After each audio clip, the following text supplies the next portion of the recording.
ኢትዮጵያ ውስጥ ያሉ አርቲስቶቻችንና የጥበብ ሰዎች በዘፈኑ ዓለም ላይ የሚንቀሳቀሱት ትዳር የማይበረክትላቸው ምክንያት ምን እንደሆነ ለማወቅ እጅግ ፈታኝ ነው።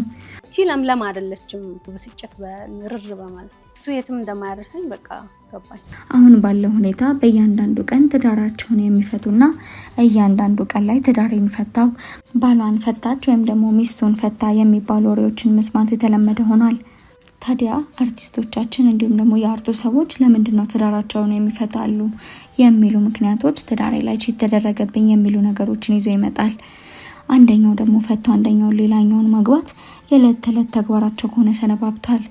አርቲስቶቻችን ብዙ ፈተናዎችን ቢያሳልፉም አንዳንዶቹ ደግሞ ከዚያ ላይ የተለ ፈተና ያሳልፋሉ።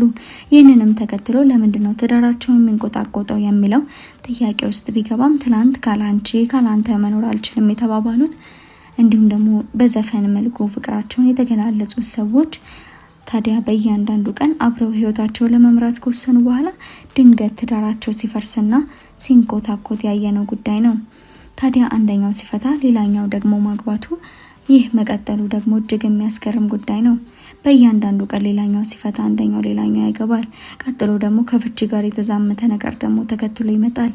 ታዲያ በቅርብ ጊዜያቶች ውስጥ በጣት ከሚቆጠሩ ፍቺዎች በላይ በቁጥር ከ10 ሰዎችና ከ10 አርቲስቶቻችን በላይ 2 ወር መካከል ትዳራቸው እንደተፋቱ ይነገራል። ይህንን ተከትሎ ታዲያ ምንድነው ምን አይነት ወረርሽኝ ነው ኢትዮጵያ ውስጥ የገባው? ትዳራቸውን በዚህና በሌላ መልኩ እንዲቆታቆት ያደረገው ምንድነው የሚለውን ይዘንላችሁ መተናል። ታዲያ የሙዚቃው ኢንዱስትሪ ላይ ተጽዕኖ ከፈጠሩ ሰዎች መካከል በቀደምተኝነት ይታያሉ። ታዲያ እንደ ጀብድ ማውራታቸው ደግሞ ለምንድነው? አንደኛው በስህተቱ ሊፈታ ይችላል፣ ሌላኛው ግን እንዴት ኢትዮጵያ ውስጥ ደግሞ ዝነኝነትና ገንዘብ ሲመጣ አብሮ መቀጠል የህይወት ፈተና እንደሚሆን ይታወቃል። ታዲያ ወንዶቻችን ላይ ብቻ ሳይሆን ሴት እንስቶቻችንም ላይ ይህ ችግር በስፋት ኢትዮጵያ ውስጥ ይታያል። ኢትዮጵያ ውስጥ አሁን ላይ ፍቺ የበዛበት ምክንያት በግልጽ ባይታወቅም በእንደዚህ አይነት ህይወት ውስጥ ያለች አንዲት እንስት ግን ብቅ ብላለች። አንዳንዴ ፈጣሪ ካላደላችሁ በስተቀር አብረዋችሁ ከመኖራችሁ ሰዎች ጋር ረጅም ዓመታትን ለመጓዝ ብትጥሩ የእናንተ ጥረት ብቻ ትርጉም ቢስ ሆኖ ይቀራል ትለናለች። ታዲያ አንዳንዱ የህይወት አጋጣሚ ላይ በህይወቱ ትዳሩን ለማቆየት ቢታገልም አንዳንዴ በፈተና መታጀብና ትዳሩን ለማጽናት መታገል አዲስ ነገር ወደ ህይወቱ ሲመጣ ይመለከታል። ይህንን ተከትሎ ታዲያ አንዳንድ ጊዜ ብዙ አርቲስቶቻችን ትዳሬን ለማቆምና ለማጽናት ታገያለው ነገር ግን አልተሳካልኝም ሲባል እየሰማን ይገኛል። ታዲያ አሁን ላይ ባለንበት ሁኔታ ብዙዎቻችን በሙዚቃው ዓለም የምናውቃት ብዙ ተጽዕኖችን ከፈጠሩ ሰዎች መካከል የምትገኘው ለምለም በህይወቷ ያሳለፈችውን ህይወት ፈተና እዚህ ግባ የማይባል እጅግ አስገራሚና ፈታኝ እንደሆነ ይደመጣል።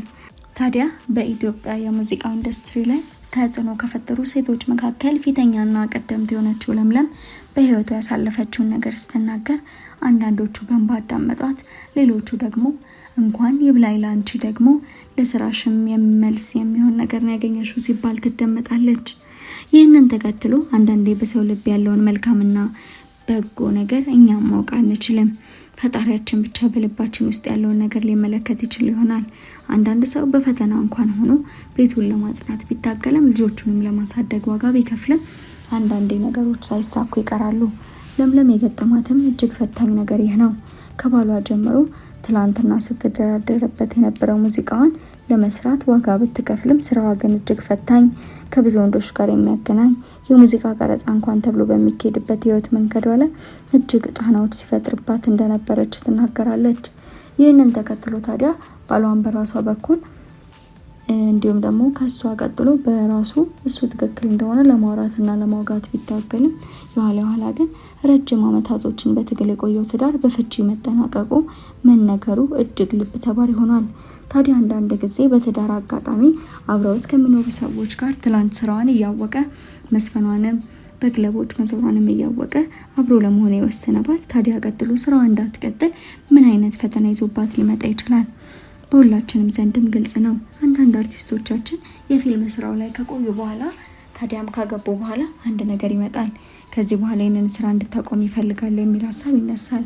ይህ የሚመጣበት ምክንያትም አንዳንድ ጊዜ ባሎቻችን ወይም ደግሞ አግብተው የሚኖሩት ሰዎች የሚፈልጉት አንድ ጉዳይ አለ። አንዴም አግብታለች ከኔ ጋር ብቻ መሆን አለባት ብለው የሚያምኑ አሉ። አንዳንዶቹ ደግሞ የራሷ ጉዳይ ችግር የለው ምንም አይነት ነገር ውስጥ ብትገባ ሚስቴን አምናት አለው የፊልሙንም የሙዚቃውንም ስራ የሚያስቀጥሉ ሰዎች አሉ። ታዲያ የለምለም ከዚያ ያለፍ ብሎ የሚታይ ነው።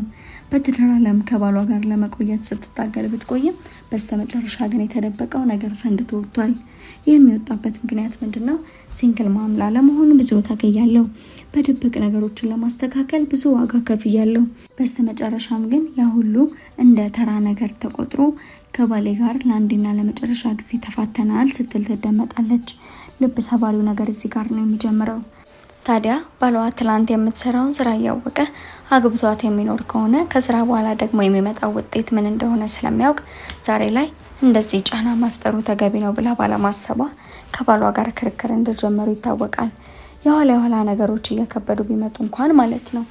በፍቺ የተጠናቀቀው የለምለም ህይወት ታዲያ በፈተና መካከል ማለፏ ብቻ ሳይሆን አንዳንድ ጊዜ ለፈጣሪ ብቻ የምታወሩት እናንተ ግን በልባችሁ ብቻ የምታሰላሰሉት ነገር ይህ የሚሆንበት ምክንያት ነገሮችን ለመደበቅ ብዙ ዋጋዎችን ከፍያለሁ እያልኩኝ ነው ትለናለች።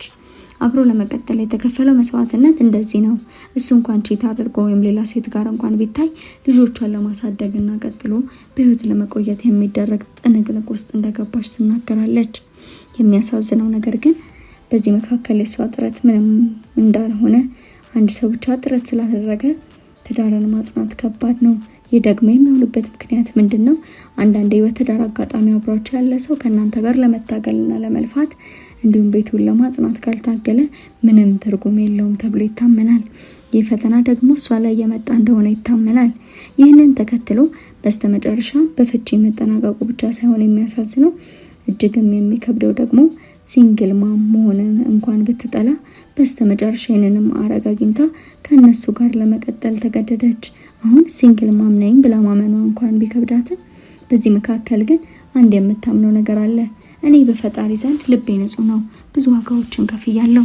ይህንን ቤት ለማጽናት የተከፈለው መስዋዕትነት ትንሽ የሚባል አይደለም። በዚህ መካከል ግን በስተመጨረሻ ጥፋተኝነቱ ከኔ ሙሉ በሙሉ በልቤም ንጹህነት ስለቆመ ባሌ ጥፋተኛ እንደሆነ በግልጽ ባልናገርም ለቤቴ መከፈል ያለበትን መስዋዕትነት በሚገባ ከፍያለሁ። በስተመጨረሻ ግን ቤቴ በፍቺ በመጠናቀቁ ልቤ ተሰብሯል ስለናለች። እጅግ አሳዛኝና ልብ ሰባሪ ነው። አንዳንዴ በትዳር ዓለም ላይ እናንተ ብቻ ታግላችሁ የምታጸኑት ትዳር የለም። ሁለቱ ተስማምተውና በፍቅር ካልቀጠሉ በስተቀር እጅግ ፈታኝ ነው። ፈጣሪ አብራችሁ የምትኖሩት ሰዎችን ከፍቺ ይጠብቃችሁ እያልን የዛሬ ቪዲዮአችንን በዚህ እንቋጫለን።